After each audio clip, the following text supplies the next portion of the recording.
Hey guys, it's Rianne, and today I'm going to be focusing on wound healing. So first, let's go over the different types of wounds. There are different kinds of wounds like open wound, which is where the skin has been broken or cut, and closed wounds, where the wound has not been broken or cut, or where the skin has not been broken or cut. Some examples of an open wound are abrasions, lacerations, and incisions. Abrasions tend to not have as much bleeding, yet they can still be moderately painful.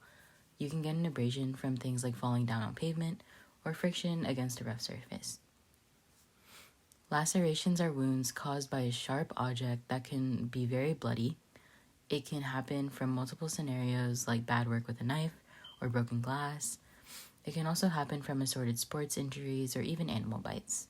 Incisions are a neat cut that are typically professionally given through different procedures like surgery. Some examples of a closed wound are contusions, hematomas, and blisters.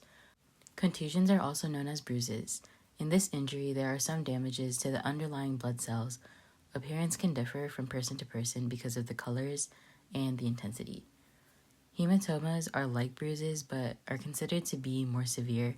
The damaged blood vessels cause blood to pool underneath the skin and result in a mass or a lump. Blisters are a fluid-filled pocket under the skin that are caused by friction, allergies, or burns.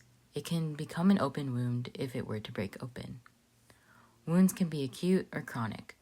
Acute wounds are not that big of a deal and can heal quickly, spanning from days to weeks. Chronic wounds, however, take a much longer time. They're considered chronic because they get stuck in various parts of the healing process. So next we're going to go over wound healing, and there are 4 main steps that you should know. Hemostasis, inflammation, proliferation, and finally maturation, or also known as remodeling. So the first step of wound healing is hemostasis, and the term hemo means blood, and stasis means standing still, and in a way that is what your blood is doing to start the wound healing process. First, in hemostasis, the blood vessel begins to tighten the damaged area in order to reduce blood loss. And next, the surrounding platelets and clotting factors bind to the damaged tissue, forming this fibrin mesh. This plug also prevents things from like debris and germs from getting into the wounded area. The platelets also release different factors that initiate wound repair. Next is the second phase of wound healing, which is inflammation. On the surface level, inflammation is just seen as redness, swelling, or pain.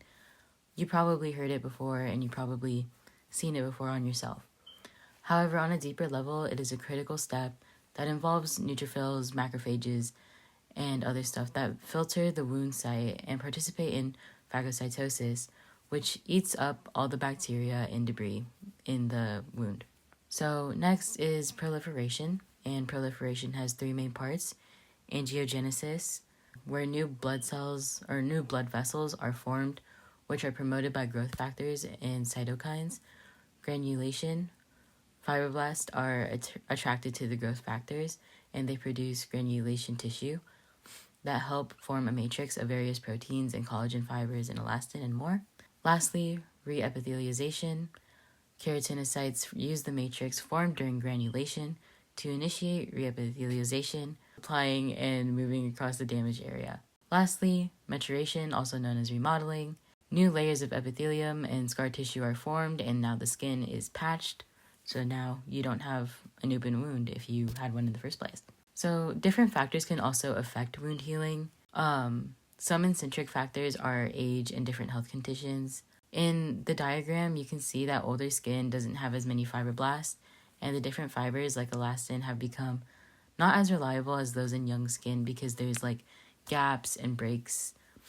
The cells also don't divide as rapidly in older skin than in younger skin, which overall slows down the healing process. Other health conditions like diabetes and hemophilia can also play a role. In diabetes, parts of the body can become numb, so then if you were to get cut in an area that you can't feel, it might get infected because you're just going to ignore it and you're not going to clean the area, you're not going to do anything to help it. So like an example of this can be diabetes foot, which is where you can't really like feel it and there's going to just go things wrong with your foot. And hemophilia is this condition where your blood won't clot properly and the skin will continue to bleed.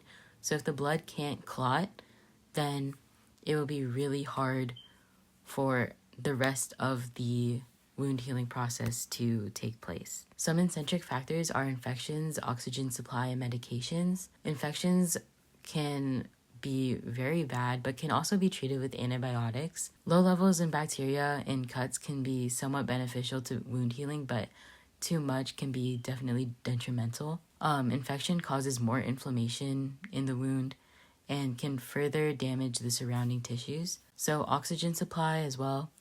Wounds cannot heal properly when extreme hypoxia is involved, and hypoxia is the lack of oxygen reaching the surrounding tissues.